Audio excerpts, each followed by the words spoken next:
Hi, I'm Beena from Learn for Lifetime. I show you 3 pictures.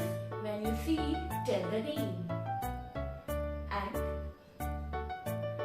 elephant, angular. They all start with same sound. Ah. Now let's practice together sound. First, say to the left hand.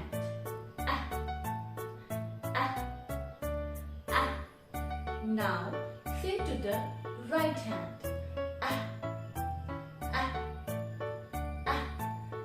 Now say to each other.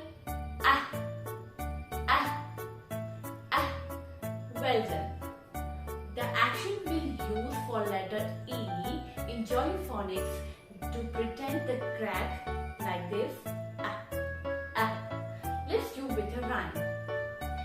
Eggs in the pan. Eggs in the pan. Eggs in the pan. Crack the egg like this.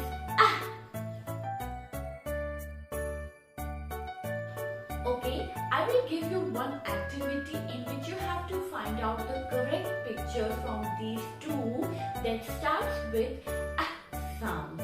Take your time and find out the correct one and tick.